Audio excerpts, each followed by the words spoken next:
Pag-usapan natin ngayon ang mga experience, no, ang pinagdaanan ko, no, nung ako ay nagnegosyo bilang isang entrepreneur. Ranas ko lahat itong ikukwento ko sa inyo, no? Ah, Nag-start ako ng negosyo na ang ginawa kong unang ano, ang unang pwesto ay ang bahay mismo. Dahil yung bahay ko ay nasa subdivision, so nagkaroon po ako ng clothing business dahil ito'y nakabuo ako ng community sa YouTube. So wala akong choice kundi bumibili ng printing, no, isang computer si Kanhan, isang heat press at saka isang printing.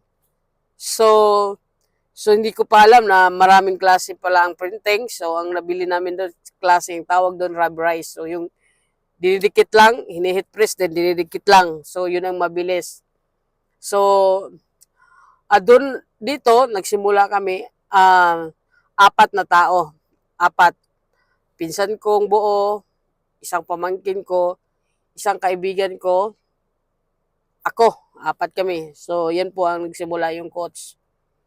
So kung titingnan mo, habang nag-start ako sa clothing business, sa labas po ako bumibili ng ng mga ipiprint ako, no? Nililiat ng kaibigan ko yung damit, tapos ang konti namin politics, yung damit, yung sa konti namin nilalagay yung dito sa damit, kaya mabenta siya. Yung nagsimula ang coach, no? Bakit naging factory ito? Naging branding ito? Ang start ay nung bumibili ako ng mumurahin mismo ng mga t-shirt sa Divisoria. No, doon pa talaga ako bumili sa sidewalk vendors, yung mga nilalagay ko sa daan, yung binibenta sa daanan, no? Yung sa daanan, yung mapunta ka sa Divisoria, ay yun yung binibili ko kasi mas mura, no? At bumibili ako sa mga sales, no, mga yung naging 20 na lang sa mga plain t-shirt sa malalaking mall at sa mga tinatawag na Nobo, no? Dito sa amin, sa Mindanao, Nobo at saka Amigo, no, may mga 100 pesos na t-shirt piniprintahan ko, mabinta ko na siyang 500. So, ang unang business, nagsisimula siya sa bahay. Sa bahay talaga. Kaya, ang advice ko, no, kayong mga gustong magnegosyo, mag-entrepreneur, titingnan nyo yung lugar, no? Kung bakante, doon muna kayo. Huwag muna kayong diretso mag-rent, magpapaganda sa tindahan, magre-rent. Kasi doon ubusin, doon kasi sa bahay, doon yung error, no? Trial or error. So, naging 1 year na trial or error ko na gumagawa ko ng printing. Hanggang nalalaman ko, marami palang klaseng printing. May sable, DTF, may vinyl, no? Doon ko natutuklasan, no? Nang ganon, nung binibinta ko, nang nagsabi ng ang kliyente ko na sa abroad, kasi aking followers, mga abroad, ang karamihan sa nag-order, ang sabi nila, Busli, ang pangit ng damit mo. Sabi nilang ganon. Pangit ng pagkatahe. Siyempre, pangit talaga yun kasi binibili ko lang sa iskinita. Kasi doon po ako makaginansya, doon po ako kumita. So, anong friends, magbibinta kasi kami, Bossly, kailangan mag-quality. So, doon ko nagsimula na nagbili ako ng, na ito yung bahay, no? Ito yung bahay ko na yan. Ayan po yung bahay ko nga, una namin nag-start. So, bumili ako ng machine. So, kailangan ako pala ang magtahi, no? Kasi para quality. So, ngayon, pag bumili pala ka ng machine, para maganda, pulido din ang machine mo, ng sewer, hindi lang isa lang sewer, meron tinatawag sila yung magdubli ang tahi niyan, nakalimutan ko mga tawag yan. Sa 3 yan. At lumaki na pala para hindi din isang daan lang sa makina. So, pulido, may mga sa liig. So, no ngayon, may nakapag-isip ako na ang nangyari dahil sa sobrang orders, dahil may nag-reseller sa akin sa abroad, international talaga ako nagsimula, no?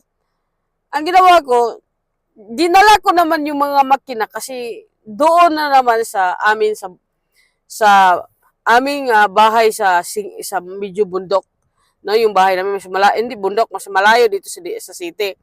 Kasi doon walang rent, doon ko po ang sala namin ginawa kong sewer sa department. Doon bumili ako ng 50 ka makina kasi maraming orders. So ngayon, ang problema na naman paano akong mag-hire? Yan, doon simula yon. So, direct sa pagkasalita, so, trial error talaga kami in 1 year hanggang natuto na kami mag-printing, hanggang bumili na ako ng dambuhala na printing, subdivision, DTF, mga computer, doon mismo sa bahay namin, na naman doon sa medyo malayo sa city.